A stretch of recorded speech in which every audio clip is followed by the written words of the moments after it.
For the activity analysis presentation, our occupation that was assigned to us was rest and sleep. So you may be wondering what rest and sleep is.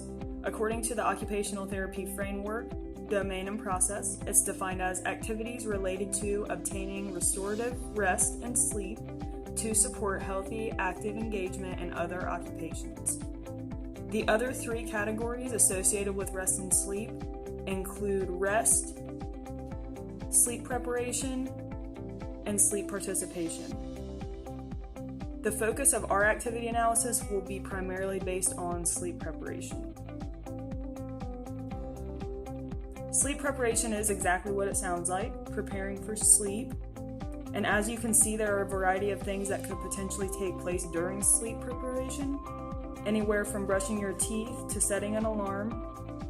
The process of sleep preparation is unique for each individual, so it is important to keep that in mind. And for our analysis, we emphasize on preparing the physical environment for sleep, which can consist of arranging the bedding or the area one plans to participate in sleep. When observing the context and the environmental factors, this includes the house being 2 stories, with the bedroom and the bathroom being on the 2nd floor. The house is shared between a younger brother, a younger sister, her parents, and 2 dogs. The time of the year is fall during a global pandemic, and while Hannah is preparing for sleep, the lights are on in both the bathroom and the bedroom. When we look at the products and the technology for this activity analysis, it includes a toothbrush, an iPhone, and the bed. A couple of personal factors includes being an organized 22-year-old American Christian female from Ohio, and also being a full-time graduate student.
For the performance patterns, the main roles involve being a daughter, a sister, and a student, while the rituals include placing the phone face down on the table when it's time to go to sleep and ensuring the ceiling fan is on high. As mentioned before, these details can vary from person to person. However, in this case, the habits and order go from relaxing in the bed and scrolling through the phone to brushing teeth and plugging in electronics, and then finally making sure the ringer for the alarm is up and then closing the blinds. Next, we will be talking about the space demands that are needed for Hannah to perform her sleep preparation routine. So the arrangement of the objects in space, some of the important arrangements noted are the bed is located in the left corner of her room, and the bedside table is to the right of that. She always has her phone and watch plugged into the bedside table, and when she puts her phone down for the night, she makes sure her phone is in arm's reach to turn off the alarm the next morning. The surface for her sleep preparation is is her bedroom and hallway are carpet, and the bathroom is tile. Moving on to lighting, the lights are always on when Hannah is changing her clothes into her pajamas, and her side lamp is on, and obviously her lights are completely out when she's ready to go to bed for the night. Temperature of the room has to be cold. Sometimes she even turns her floor fan on. Noise, she really only likes to hear her fan when she's sleeping, because it seems to block out the noise in the rest of the house if there is any. And then ventilation, ceiling fan is always on. Some of the social demands are, while Hannah's performing her sleep routine, she's doing it by herself. So her house is usually quiet. And like noted on this slide, her parents are usually downstairs watching TV, and if her siblings are home, they're typically in their room with their doors shut. As we continue on with activity demands, the relevance and importance to this activity for Hannah is she really feels like having a sleep preparation routine helps her keep her sleep schedule intact most days of the week. She believes that if she doesn't prepare her body for sleep, it will affect her night's rest, which could then make it harder for her to get up in the mornings. And then lastly, having an alarm set the night before makes her believe that she will start the day on a prepared note.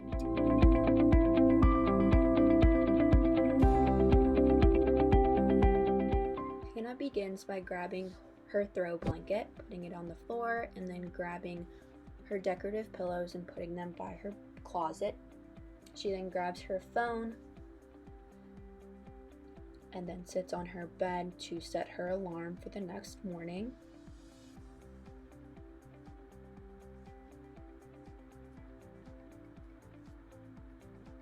She then stands up and pulls her comforter down.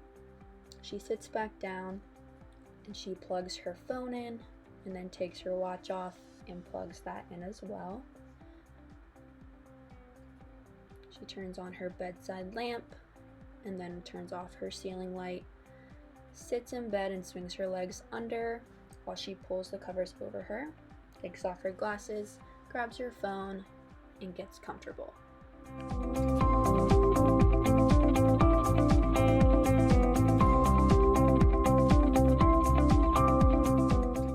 This next slide is just reiterating what was mentioned previously about sequence and timing needed for Hannah to prepare her bed for sleep.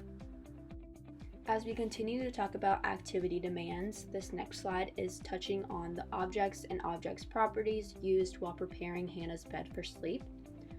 The tools are listed out here, but a couple to highlight are her H decorative pillow, her pink Sherpa throw blanket, her comforter, her white pillows that match her sheets, phone, Apple Watch chargers, and no supplies were used while she was preparing her bed for sleep.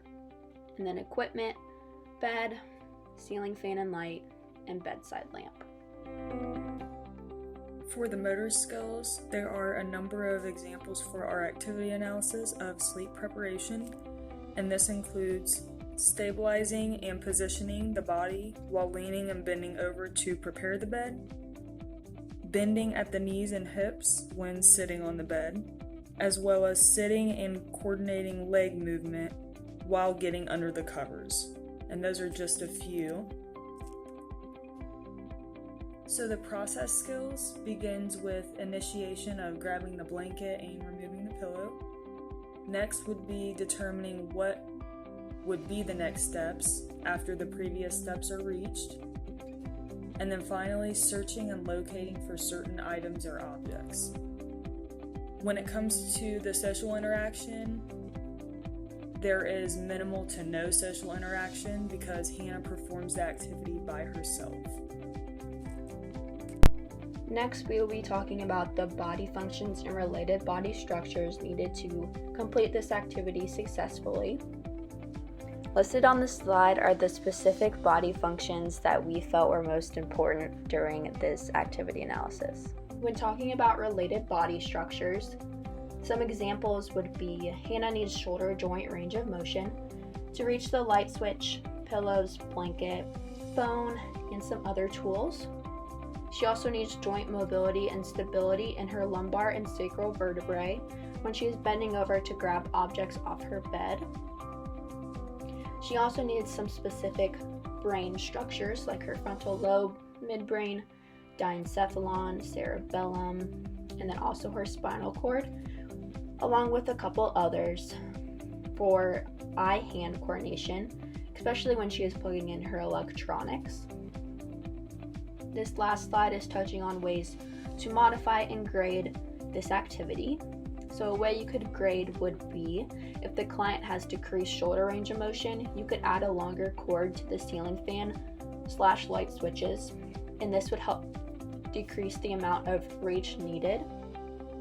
Another way to grade is if the client has processing or cognitive difficulties, you could create a list of physical cues or verbal cues to complete the sleep preparation routine.